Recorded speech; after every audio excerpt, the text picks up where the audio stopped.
We want to take you to Port Richmond right now, where residents are still picking up the pieces following a New Year's Day blast that leveled 2 houses, injured multiple people, and shook the entire neighborhood. Tonight, neighbors packing a public meeting, hoping to learn more about the investigation, whether it's safe to live there, and was it gas that caused the explosion? Our Shawnette Wilson was there. Shawnette? Well, Sheba, tonight officials say that it is safe for residents to move back into homes that have not been deemed structurally unsafe. They also tell us that no gas leak has been found. However, the investigation into exactly what caused the explosion continues.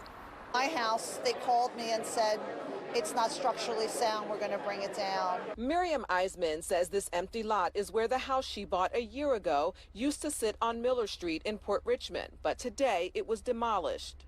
We're going to deal with the insurance, but what about just the devastation? She was among dozens of people who packed a meeting neighborhood leaders and city officials called to update residents on the investigation into the New Year's Day explosion that damaged homes and left people hurt. So that you could hear what is known up to date, but also more importantly, so that you could feel safe in your own home, in your own house, in your own neighborhood. Several city agencies that responded early that morning discussed their response and preliminary findings. When PGW states that they tested the entire neighborhood, all of their infrastructure, and there's no sign of a leak, we're saying that from that standpoint, we feel that there aren't issues that are gas related that you should be worried about when you re-enter your home. Some residents still have concerns, though, about going back into their homes that weren't deemed structurally unsafe.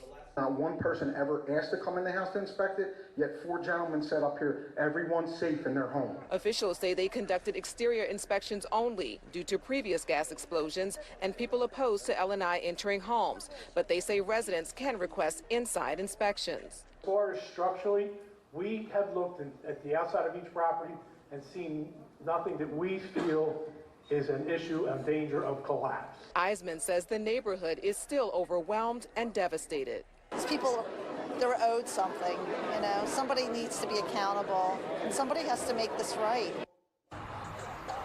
And the city has a section on its website dedicated to Miller Street. You can find it at fox29.com. Also, the chief fire marshal said that they will remain on scene investigating at least until this Friday. He says, though, there is no evidence of any illegal activity, though, as it relates to the explosion. Right. Jason and Sheba. Information kind of trickling in here. All right, Shawnette, thank you very much. And also